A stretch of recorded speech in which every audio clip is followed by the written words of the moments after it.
Zanzi girl on the mic, hello.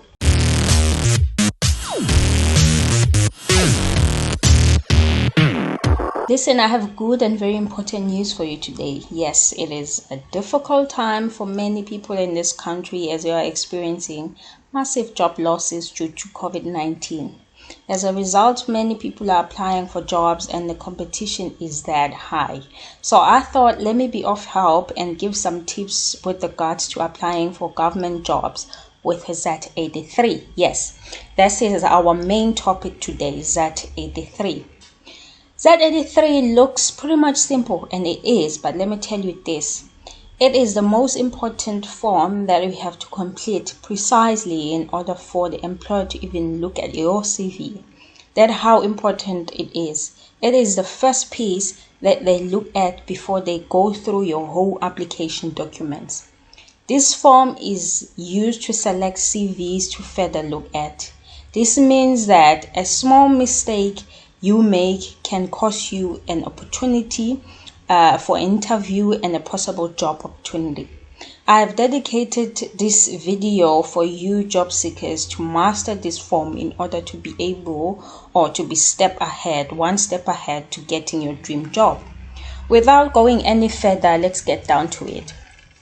So I have downloaded this form already. You can get it in the government departments. You can also download it online, DPSA, you get it there. Or if you type any government departments, there is online. I'm sure you can find it. I think I found this one in one of the websites online. I just typed Z83 and I was able to download this form. And luckily, the one that I got, you can be able to fill it out online or on your computer or on your phone, which is good, especially for this video, because I have to demonstrate how you guys can fill it out, this form. Okay, let's get down to it. Let's look at the form itself. So the Z83 that we currently have has 2 pages. This is the first page and this is the second page. It's simple as that. It's 2 pages.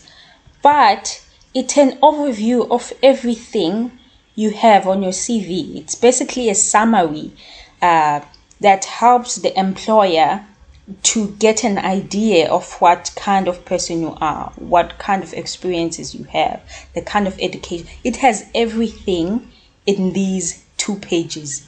So it's the quickest way for them to elect you to say, okay, maybe you are worth the interview.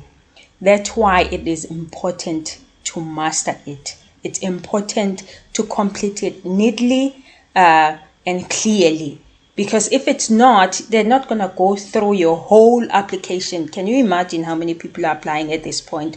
So they can't go to each person's entire application documents just to see if you are worth an interview or not. They just have to look at your Z83. If it's that good, then you stand a chance for them to go through your CV and maybe call you for an interview. But this is the first step. That's why it is important for you to master it. So let's check what this form has before we fill it out. On the left hand side, this side, it's just the general or just some information of what this form wants, what it entails, what's the information that they get from you, what they're going to use it for. I think I've explained this already. It is for the employer to have an overview of who you are and select you and possibly select you for an interview. Who should complete this form? A person who wants to apply for a job or a post. So you cannot just fill this form and take it to a government department without seeing any post. And we have additional information. Let's look at it. This form requires basic information. Candidates who are selected for interviews will be requested. So I'm not going to go through this whole side on the left or this whole information on it. You can just read it yourself. You can get the form and then you can familiarize with what is required or what this information is all about. So let's go to the actual form. So this form has about let me see, 5, 6, 7, 8, 8 sections that you have to complete. 8 sections. So the first section is the advertised post. The first section is about the post that you've seen. They want the information about the post that you have seen. If the departments maybe have 4 or 5 different posts, so this top part is able to help them to see, okay, this person is applying for teaching, this person is applying for assistant admin clerk. So it makes it easy to separate application forms. So it's very important to put this information out there clearly, or if not, it's gonna end up in a bin if it's not clear. And then section B, it has your personal information. This is also important. And there's this part where it says, please ignore if you have attached a CV with all of the information or the following information. So now, I've asked about this part to different people and different professionals. If really, do I have to ignore this part if I have my CV? And I have been advised that you have to fill your Z83 form fully, regardless whether you have a CV or not, because they're not going to go through your whole CV, and we all have different structures in which we compile our CVs. So it's not easy to find a certain information. But with this form, you can be able to go straight to page 2. In section B, this is what you're going to find. Section C, this is what you're going to find. So fill out this form in order for the employer to find all your information easily. So don't leave this information or this part just because you have a CV. Section C, we have how do we contact you. That's like your contact information.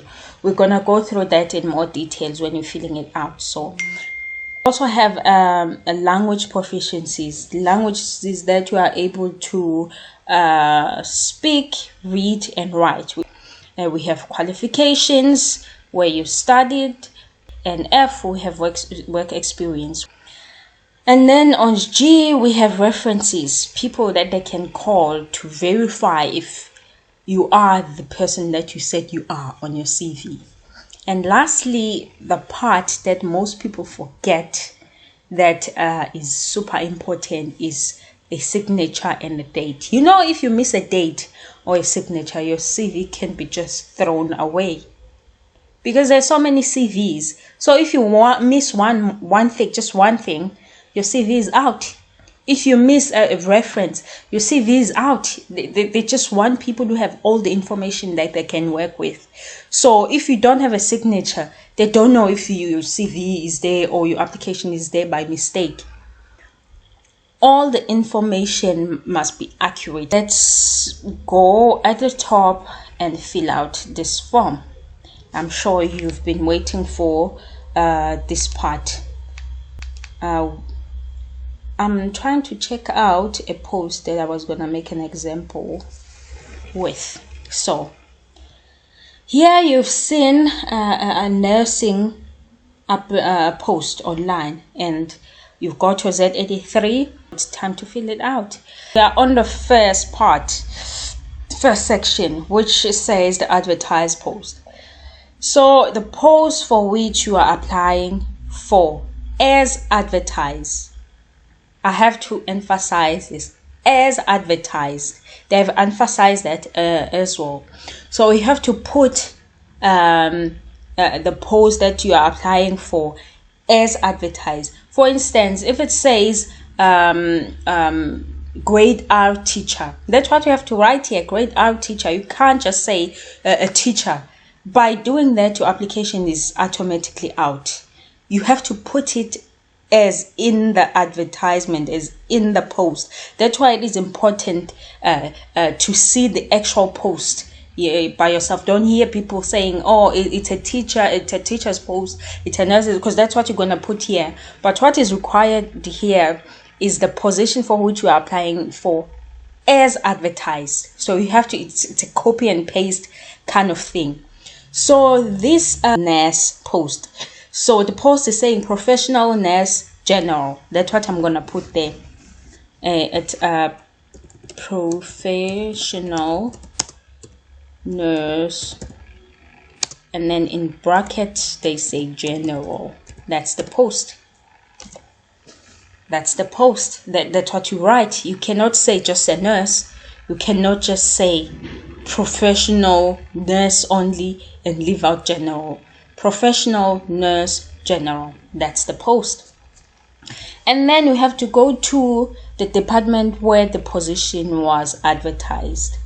So this application is from the Department of Health. So that's what you have to write. You cannot write Dept of Health. This is wrong. You have to write in full. You have enough space here to write Department of Health. That's how it's supposed to be. Even if it's Department of Transport, Department of Social Development, there is enough space. You can write at the top part and the bottom part.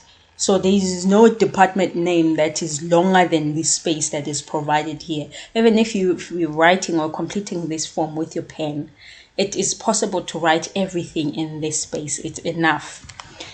Then you go to your reference, the most important part also. Go to your post and check what's the reference number of that post. So the reference number for this post is SMMH space 02/NURS/2020. That's your reference. It's important to have it here. As stated in the advert. As stated. For instance, if you don't have a space here, it is not as stated in an advertisement. They look at this whole thing when they're doing their selection, so they have to be precise. So this part is saying, if you are offered the position, when can you start, or how much notice must you serve with your current employer? So if you are not employed, you can write immediately, which means that if they employ you, you can start right away. But if you are employed, you have to serve a notice. The employer or the employers know this. It's not like just because you said you need a 4 weeks notice, now they're gonna look for someone else, unless they've specified that they want the person to start immediately. But if they didn't, don't lie. Just write 4 weeks or 1 month, whatever it is that you have to serve before you go to a new job. So right here, I'm just gonna write 4 weeks. This is what I have to serve to my current employment before I go to my new one. Okay, we go into section B now, your personal information.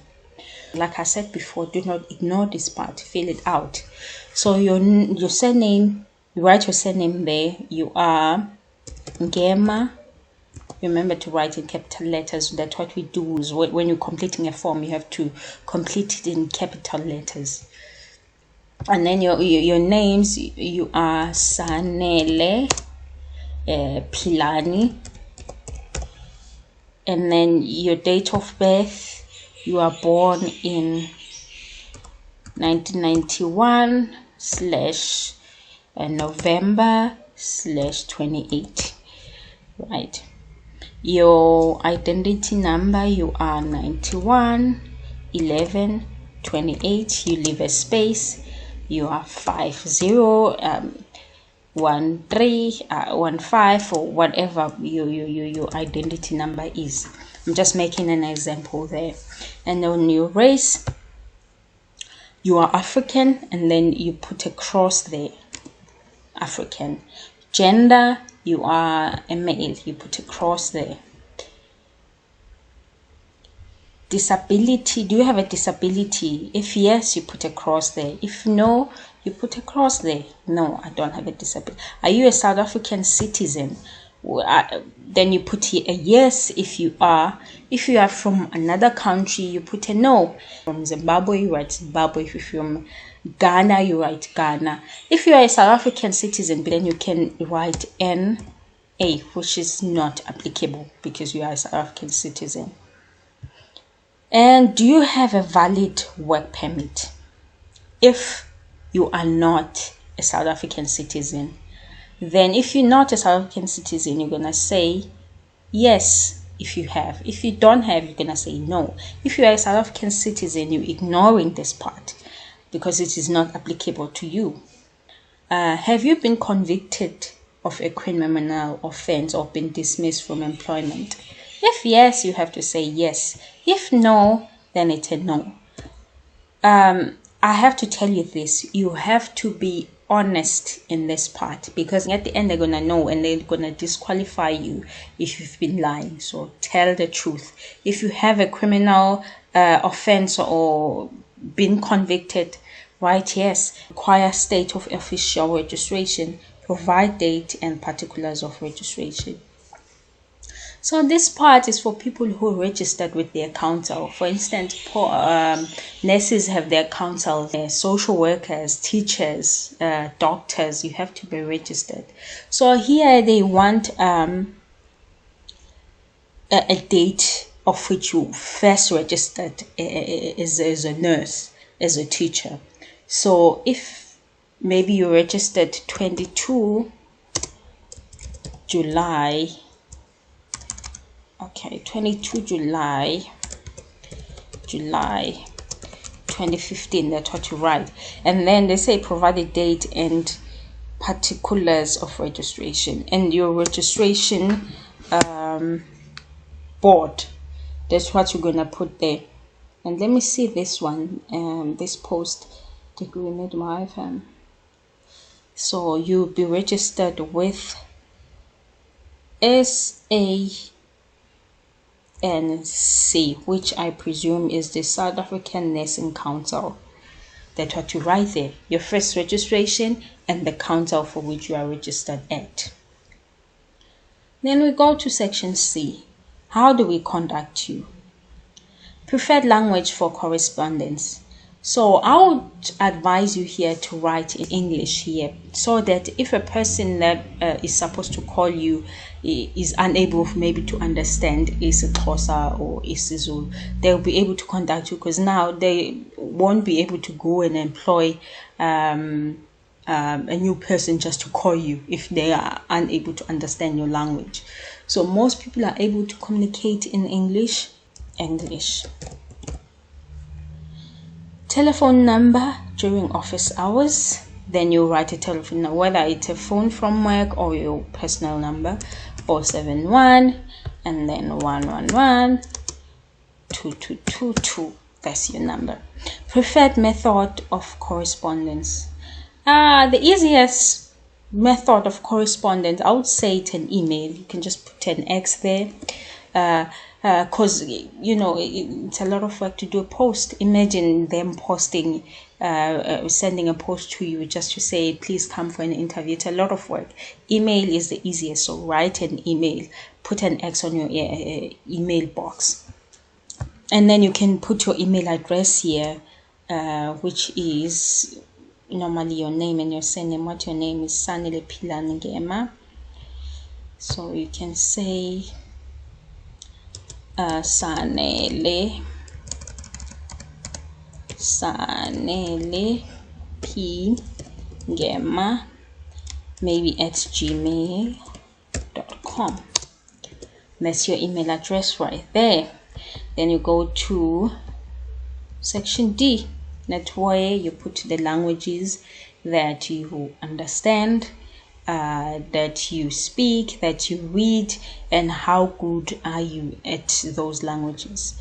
First, you can put English because I assume you are able to understand, speak, or read English. Maybe you put Xhosa, isiXhosa.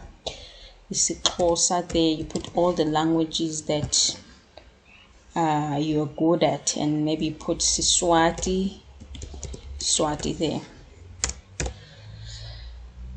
Then there is you have to state whether you're good, you fair, or poor in each language that you put there. Are you good in English? Maybe you're gonna say good. Are you good in reading English? You're gonna say good. Are you good in writing in English? You're gonna say good. isiXhosa, maybe it's your first language, it's your home language, and then you'll be good also in everything in it. Good and good. Siswati, maybe you just understand it and you're able to speak few words, so you can just say fair there, just fair, because you're not perfect, but you're trying. You can be productive in an environment with people who are speaking isiXhosa, because you understand it, you are able to communicate and read it, even though you're not perfect, you're not good. Okay, see there's a D there that I have to put.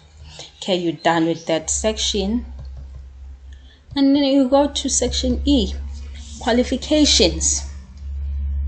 Please ignore if you have attached a CV with these details.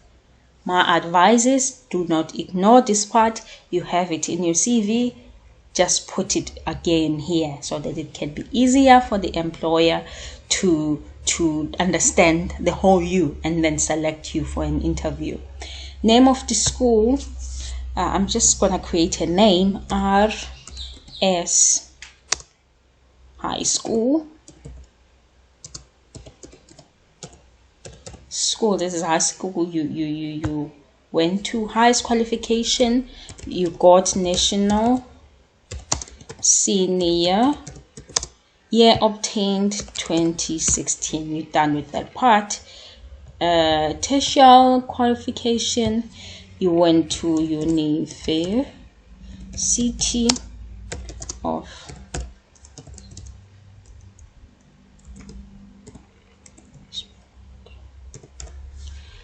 name of the qualification you got there, degree in nursing.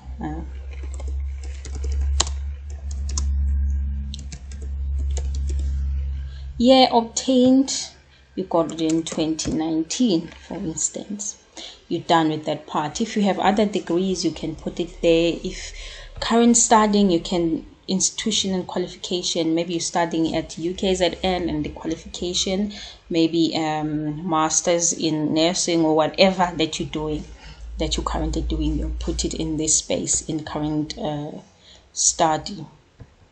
And then you go to section F. Work experience. Have you worked before? And this part also, please ignore if you have attached a CV with these details. My advice again, do not ignore this part. Fill it out. It makes it easier for the employer to select you for an interview. They don't have to go through your whole CV just to check this information about you. Include current employment. So your employer, maybe you are employed at Checkers SA, position held, you are a teller. I don't know if there's such thing, teller or cashier. I think cashier, sorry about that, cashier. From that, when you started working in this company, month, let's say it was March, year 2019, right? To, if it's current, if you're still in this job, then you leave this part. You don't fill this part because you're still at this job, you haven't resigned. But if, for instance, you're retrenched, you're not at home, you're not working, this is your last job, then you put your last date in which you were at this job. And then maybe before then you worked at KFC, position held, maybe you were a cleaner, Date you started, maybe it was January 2019 and you ended in February 2019. The reason you resigned or retrenched, whatever you're gonna put there. And then if you were previously employed in a public service, which is government departments or wherever, indicate whether any condition exists that prevents your re-employment. If yes, you have to put an X there. If no, you put an X there. If yes, then you have to provide the name of the department at which you are employed at. And then we have reference. Reference are the people that your employer or the person that is about to employ you can call and find out if the information that you have provided is as accurate. You cannot put your friend there, friend that you go to a party with. I mean, what can they tell about you in terms of being in the working environment, or you being in the working environment? So it can't be a friend, it can't be your brother. It has to be at least a colleague, but most preferably can be like your supervisor, your manager. You can put your previous employer, maybe Mr.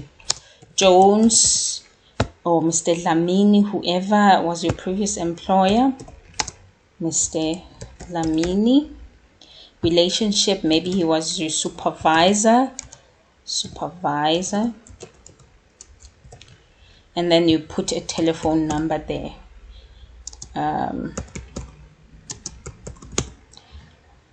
Okay, that's just an example. It's not a real number, so don't try to call it.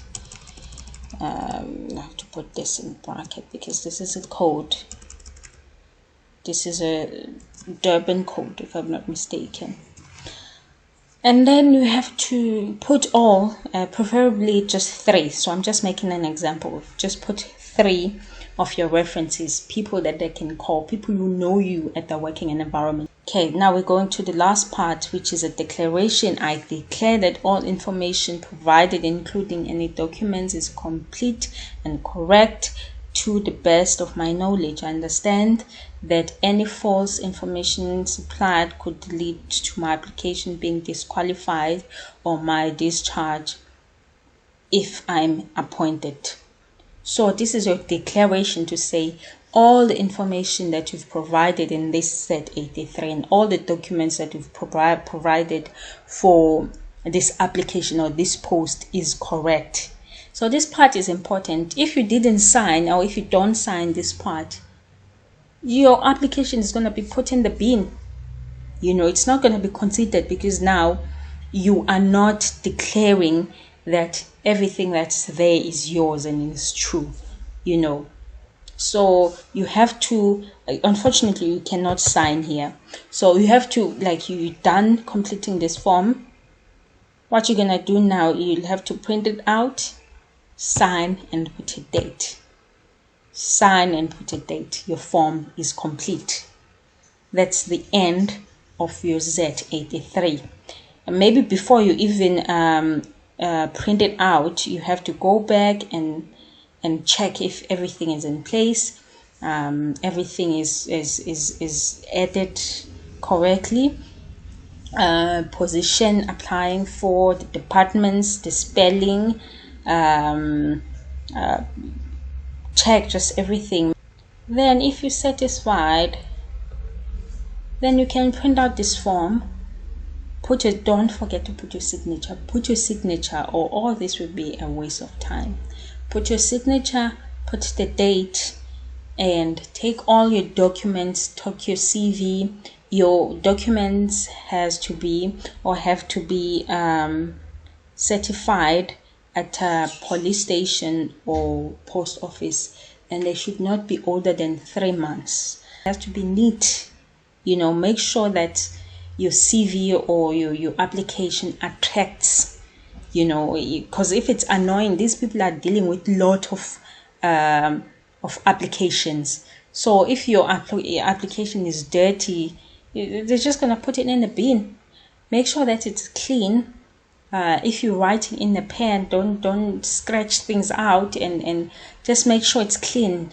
So do everything on time, and good luck, best of luck with everything.